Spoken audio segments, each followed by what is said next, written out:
I don't think you need to give up your whole life for an exam. And frankly, time and effort are not proportional always. I discovered this myself.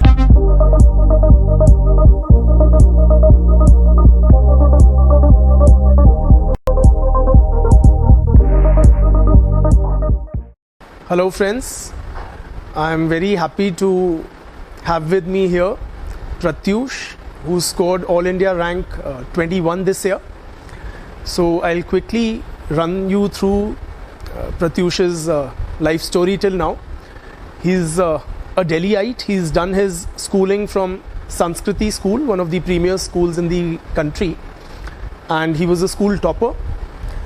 After Sanskriti, he joined IIT Kanpur, and following which he has done his masters from IIM Ahmedabad. In both his graduation and postgrad, he was a recipient of scholarships. He is also an avid reader.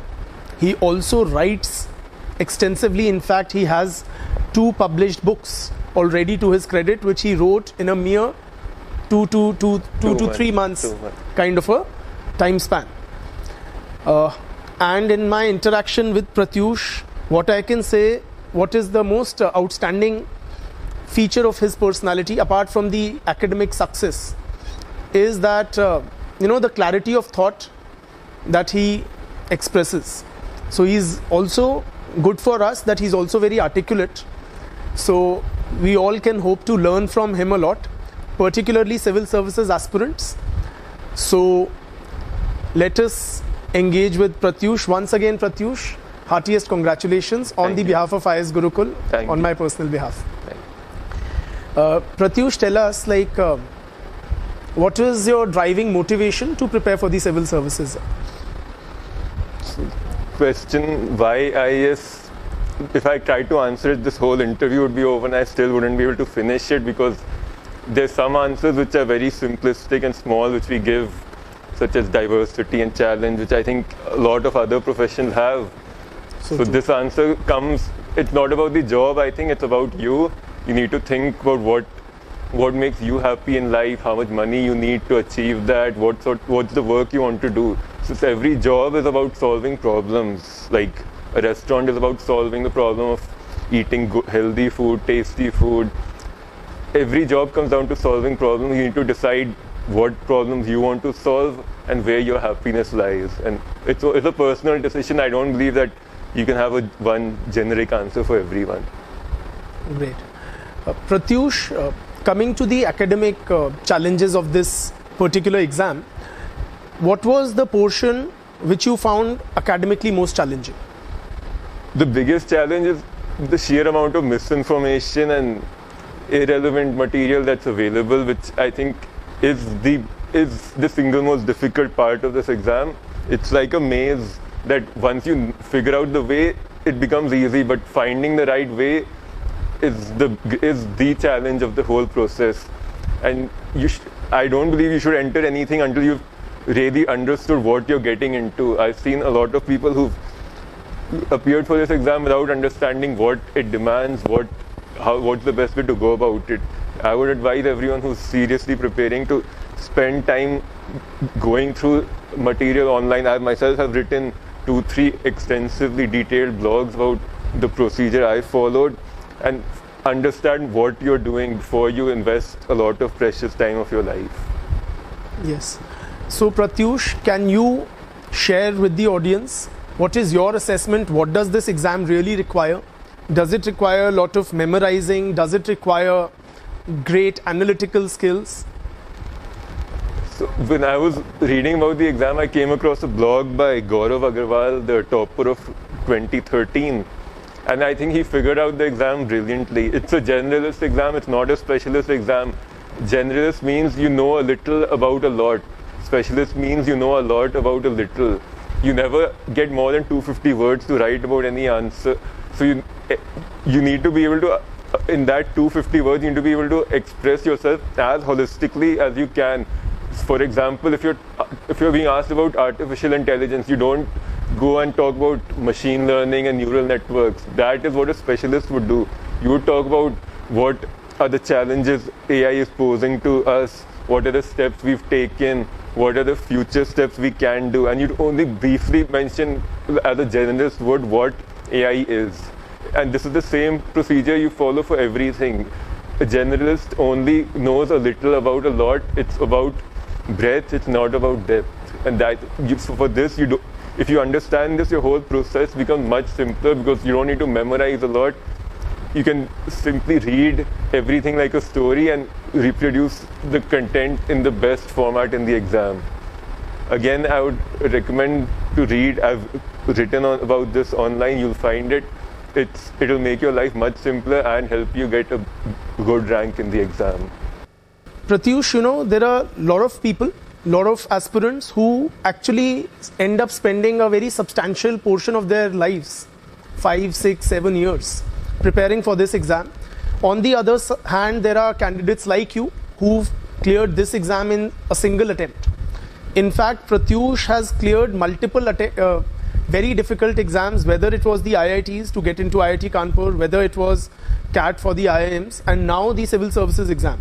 So is there a particular key or, that you have been able to lay your hands on to crack exam after exam after exam? You need to understand how precious time is, that it goes by every second. You're not going to get it back. Yes. So like when someone tells me read a book or watch a movie, I don't go and watch that movie. I first see what's it about. Am I going to like it? Is it worth investing 2 or 3 hours of my life for that? So when I decided to sit for this exam, I knew it's going to take several months of my life from me. I'm not going to go in there until I know exactly what I'm doing. For those who've appeared and have not made it, I would recommend that you will get your scorecard back, whether it's prelims or mains. You need to look at it's data. Data always tells you something. You need to look at that carefully. Doing the same thing again and expecting a different result is insanity. If you need to analyze where you're going wrong. In prelims, it might be some specific topics. You should be knowing that everything is not equally important. Some topics like environment, economy, modern history in prelims count for more than other things, like let's say the world map. You need to look at where you're making mistakes and focus on those areas. In mains, again, mains is a series of 7 different papers. You have to look at which paper is costing you your marks and denying you the rank you want. It might be essay, it might be GS 1, 2, 3, 4, it might be the optional. Whatever it is, don't ever make the same mistake twice. Otherwise, you lose years of your life. That's in fact one very striking thing about Pratyush, that he is clinically rational in his approach to his life in general and to these competitive exams in particular. So can you share with people, like, how do you develop that rational attitude and that clinical dissection of whether it is your whatever issues you're facing? So one is that you need to understand that nothing comes easily. With whatever you want, there's always a tendency to look for easy ways out. People ask me, give me some tip to clear the exam. Nothing like that exists. The reason people look for that is because I think they torture themselves doing things they don't enjoy. So I would tell you that whatever you do, it should be something you enjoy. If you're giving this exam, don't give it if you think it's a burden or you're obsessed with the result. If you enjoy the process, you'll find that the result will come on its own. And secondly, it comes back to don't let anyone do your thinking for you, because no one is going to do that. And if you spend your time looking for easy ways to get you a result, you're going to just waste more of your time. So true. Pratyush, what is the approach to the current affairs portion? How did you approach the newspaper, or was it like through these supplementary magazines? So again, nothing is compulsory in the sense that if you don't do this, you will not clear the exam. Yes. Reading newspapers is up to you, frankly. I read them because I like having something to read while I'm at breakfast or lunch. But I think if you try to make notes out of them every day and update them, you'll spend a lot of time and you won't get much in return. Yes. So I also supplemented with the monthly compilations. But even more important than this is that you need to understand what is current affairs.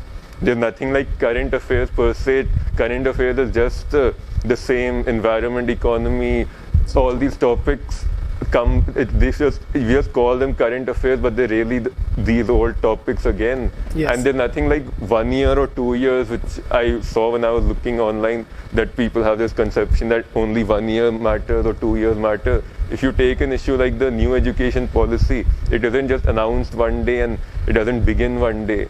It takes at least a couple of years to simply draft the whole policy. And we're not talking about, let's say, the new education policy. It means that even the old education policy of 1986 is now current, because that is again linked to this. Yes. Similarly, if the EIA is being modified now, it means that the original EIA is also current affairs. So when you look at one issue, you need to think of it much more holistically. Great.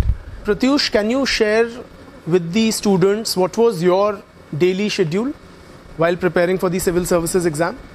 What was your routine? So, like, again, I believe in following my own routine. I don't think you should ever ask someone for their routine, because everyone's life and style varies. Yes. My routine was that I would wake up at 6:15 or so, but I could never wake up to study. I would wake up to go to the gym, where I would spend 2 or 2.5 hours in the morning, and then I would come and have breakfast and take a nap before I actually began. So I would begin by 10:30 or 11.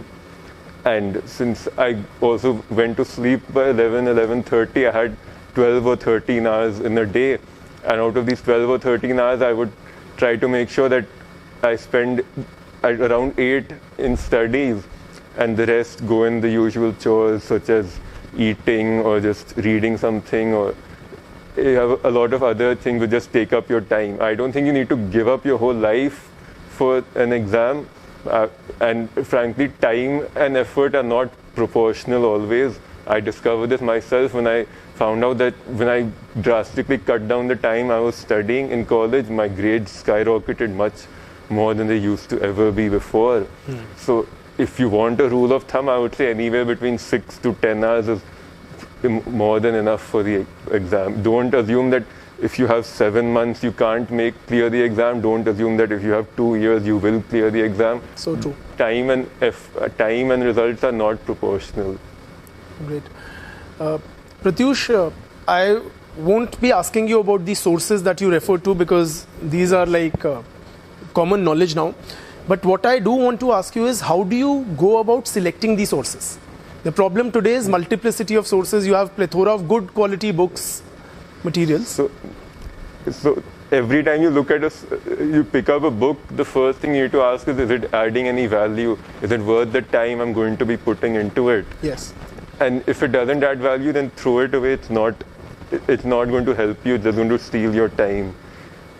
I would suggest do not read more than one book for one topic, because the first time you read a new book, almost 90 to 100% is new. You're getting a lot of return on your time. When you read the second book, 80 to 90% of the things should have been covered in the first book. The return on your time is going to be very low. And secondly, don't assume that you have to read X book or Y book. I get most of the questions based on this. It doesn't make a difference. There's no prescribed syllabus for the exam. You can read X or Y. The simple rule of thumb I followed was, if I like the book, if I could read it, then I'd read it. If I didn't like it, I wouldn't read it. For example, there were some books on environment and art and culture which I found everyone mentioned, but they were just too text heavy for me, so I didn't bother looking at them, and I picked up someone else's source, and I found that much easier, and it didn't make any difference, because most of the material is the same in a lot of the books. Just don't read multiple books for the same topic, and don't obsess over whether X book will be better than Y book. Don't spend a lot of time on that. Whichever book you find you can read and understand things, that's the book for you. Great. Pratyush, how does one tackle the challenge of the quantum of information that one is expected to memorize or retain? Like, were there any particular mnemonic techniques that you relied upon? So how did you go about it? I hardly used any mnemonic techniques, but I'll split this into prelims and mains. Prelims is more fact-based, but you must also realize that not every topic is of the same importance. So when you spend your time you don't spend your time equally on every fact. I've again written extensively on this in my blog. You'll find that some topics, namely environment, agriculture, economy, modern history, culture, topics like Buddhism, Jainism, these are much more important in the sense more questions come from here, and there's a more higher probability that questions will come from here. So when you read, so obviously you spend your time according to the reward you're going to get for it. So you spend more time here and you spend less time on other topics that are, let's say, like landforms in geography or something, which hardly ever comes. In fact, I never even looked at that because I could see that it's boring facts and it's not even of much relevance for the exam. And when we come to mains, you can realize that you can integrate prelims and mains very efficiently. If, for example, let's say you read about an act like the Wildlife Act in prelims, you have to use the same points in mains and you can write a 250-word answer, because mains is again a generalist exam. You don't need to write everything about the Wildlife Act. You write about what are the deficiencies in the act, what can be the improvements in the act, what's the status of India's wildlife, and you just need 30 to 40 words on the act, and that you would easily have gotten from prelims. So mains can become effortless if you break every answer down into sub-dimensions and focus more on reading it like a story rather than memorizing bullet points. Great. Pratyush, coming to the selection of optional, so UPSC literally spoils you for choice when it comes to that. So what was your decision-making process? Like, what were the subjects that you were weighing, contemplating? So I had a lot of options which I thought was stuck between in the optional. Yes. I had civil engineering, which I could have taken because I had studied in my undergrad, management, which I was also could have taken. I also like economics and mathematics. And just out of interest, I was looking at philosophy and sociology. So there were 6 optionals for me, and I realized that I'm going to be spending a lot of time if I can spend months if I really want to just thinking about which optional to take, and that's not something you should be doing. So you need to make a few choices. One is, how interested are you in the subject? Can you read it? I didn't want to keep reading the same things I've already studied, which is why I didn't take my graduation subjects. And I had a basic exposure to sociology in my college. And at that time, I found it very interesting, so I thought I can take it. Another was a time constraint. The material, so I had narrowed it down to sociology or mathematics. I had a time constraint. I could not find a lot of sources for mathematics. I didn't want to spend all my whatever time I had looking for them. And this is one mistake I think which I might have made, was that I believed when they said mathematics is a very big optional, you won't have time. This, I guess, you should think for yourself, is it really that big as people say? It might not be true. So based on interest, based on time, based on whether it can, I don't think that you should think that your failure is only because of the optional you've taken. If you look at the rank list, I'm sure every optional there's always at least 1 or 2 people with that subject in the list. Yes. So don't blame your optional only for as the sole reason for not making it. When I thought that I should have taken mathematics once in the middle, I saw that every year people from sociology also clear. So why can't I clear with that optional? There's no point regretting it after you've taken it. That's a very foolish thing to do because you can't change it. Think about it, but don't spend all your time, and once you've thought, forget it. Coming to your UPSC interview experience, so tell us, how was that experience? Was it like a kind of a stress interview, or did they put you at ease? So mine was, they put me at ease in my interview. There was no stress at all, in fact, in my interview. So interview, I think, is basically, whether it's college placements, whether it's UPSC, it's about the interviewers judge whether they like you as a colleague. Can they work with you? That's what it comes down to. And for that, I've seen that everyone has different strategies. 2 basic strategies I've noticed is some people be themselves in an interview, some people pretend to be someone else. You should do whichever you think you're best at. If you don't want to show yourself, then make sure you're pretending very well to be someone, because it's your interview. It's not the onus is not on them to take an interest in you. The onus is on you to interest them. They have to interview dozens of candidates every day. You'll just be one face among many if you go in and say the same things everyone else does. I've always followed that approach that I'll be myself. If I don't get a good score in the interview, it probably means that I wasn't meant for this particular career, and I don't want to modify myself just to try to fit in some way where I'm not meant to be. And finally, you should also realize a thing it's called the primacy effect. The day of your interview, whatever is in the news, that becomes much more important because that's in the minds of people at that point in time. My interview was on March 20, and on March 20, the convicts of the Nirbhaya case were being hanged. And if you just think a little, this one topic leads to 2 or 3 main subtopics. One would be violence against women, one would be capital punishment, and one would be the slow judicial process in India. And I think the question that came in my interview was about capital punishment. And also realize that interview is not like what mains is about. Mains is about facts, and mains is about giving short points on multiple dimensions. You don't express your opinion there. So if you're asked about capital punishment in mains, you would cite the law commission. But in the interview, you don't cite any report or committee because that's what a book is for. That's not what a human being is for. You express your opinions. And I would say try to be little interesting, not the same opinions everyone else has. So in capital punishment, it's very easy to say that, look at Scandinavia, they've abolished it, we should also abolish it. I mentioned that, but I said I don't think we should abolish it because look at the Kandahar hijack. You can use a terrorist as a bargaining chip. So look at Nirbhaya case itself. I think there are some crimes where the punishment is so heinous that the punishment is warranted. So again, don't think there's a right answer.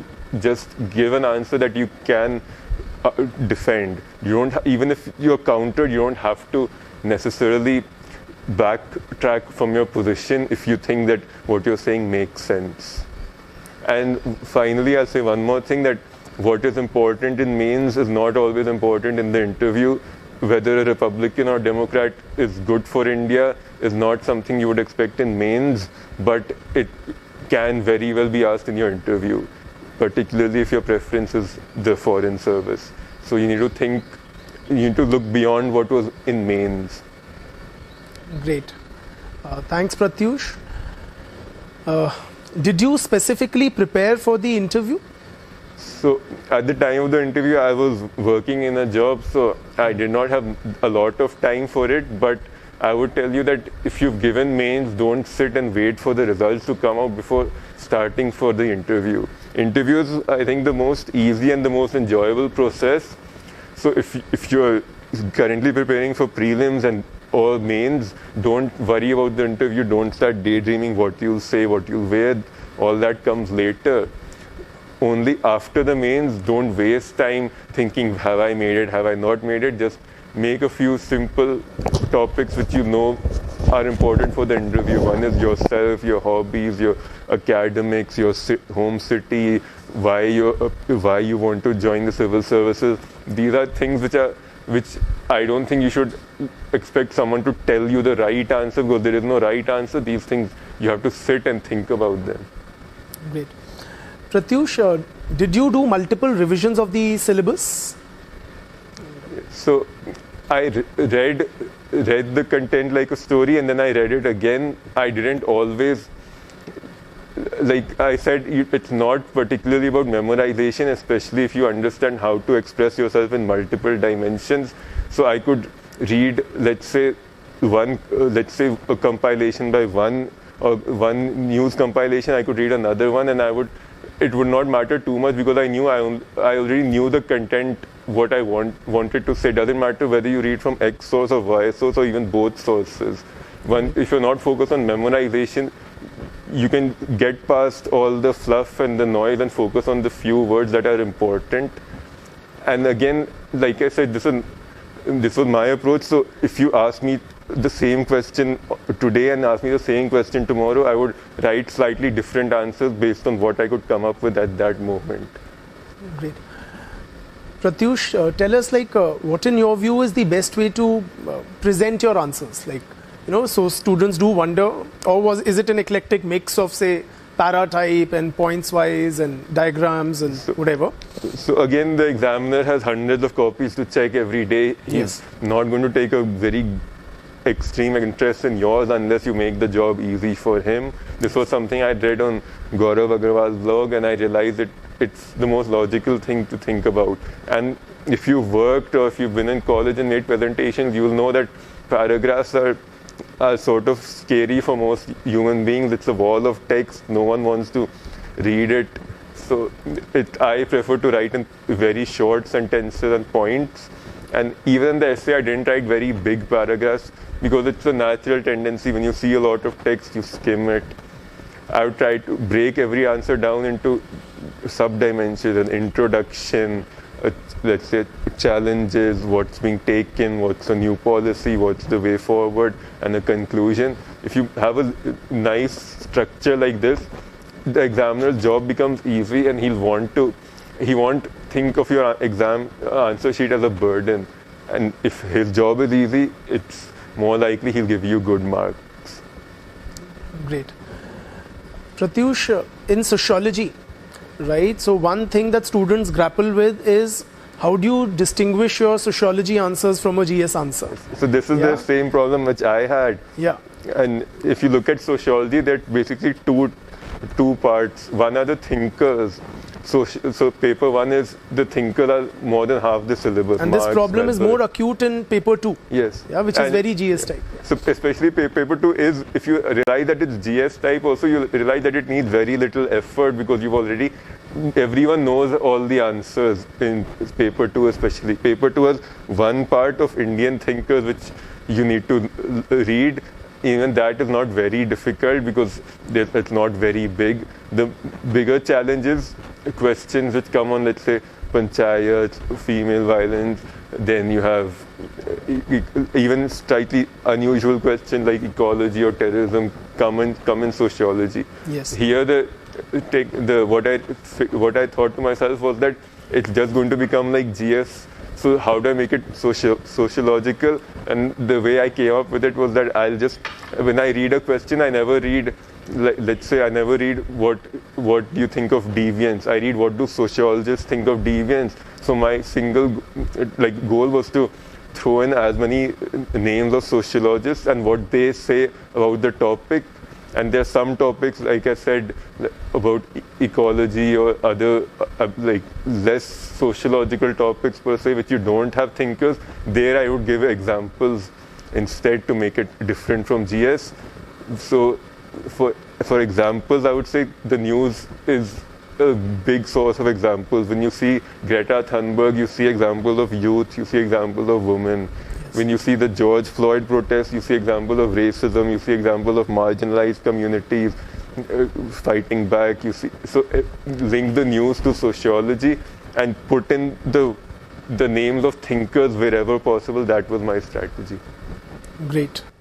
What do you think, Pratyush, should candidates be devoting several years of their lives to this examination? I mean, to those who are unable to clear this exam in a couple of concerted efforts, what would you say? This is a personal question. You need to make that decision yourself. How badly do you want? I would say think of a few things. How badly do you want it? How much realize the opportunity, because 1 year is a huge amount of time. I don't think most people understand that 1 year of your youth is something that I wouldn't trade for any amount of money. You should appreciate what you're giving up for that. There are frankly better things to do than close yourself in a room studying, and you should recognize that before you make any decision.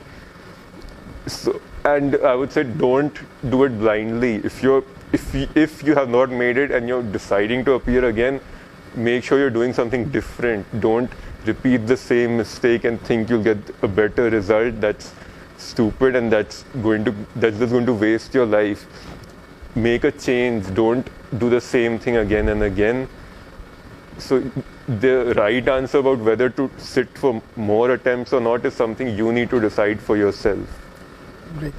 Pratyush, finally, your one pro tip when it comes to competitive exams that you like to give to students, whether it is the civil services or any other exams. Yeah? So one tip which I've already told you is that trust no one to do all your thinking for you. There are no shortcuts. If you think now, you can save a lot of effort, physical effort later by converting it into mental effort. Another tip I'll give you, which I learned when I was in IIT, and I've seen so many people who still make the same mistake, is don't get obsessed with the results, whether they're grades or whether it's the result of the exam. When I finally could internalize this, everything became effortless. The time I spent studying was almost nothing, and my grades were better than ever. And that's the reason why I've done well, because if you do things you enjoy, everything becomes easy and you perform much better. Right. This is Gita's philosophy. This is the philosophy in the Gita of Nishkam Karma. Yeah. And ancient Greek philosophers as well, whom he's read extensively. Do you think any of your these habits, reading widely or gymming or whatever, did they in any way facilitate you in clearing this exam? So weight training or going to the gym is in one sense taught me this about how to love the process regardless of the results. Yes. When I've seen a lot of people who get obsessed with simply building a physique and they do not seem to be able to achieve anything, if you go to any gym, you'll see those who really enjoy coming and lifting weights. They are usually the ones with the best results. It's because they love the process. And I'll talk about reading, that if you ask me, the book that gave me the best ROI in this whole exam was actually Homo Deus by Yuval Noah Harari, because AI is a topic that comes often in the essays. This time the topic in the essay was about how AI can either create new economic opportunities or lead to unemployment. And if you've read Homo Deus, this is exactly what that book is about. It's filled with examples, and I think the great part of my essay was simply the examples which I read from that book. So you never know what can help you. So I would especially recommend you to at least read that book. Thanks a lot, Pratyush, for sharing your insights, your strategy. Yeah. Once again, congratulations. Thank you.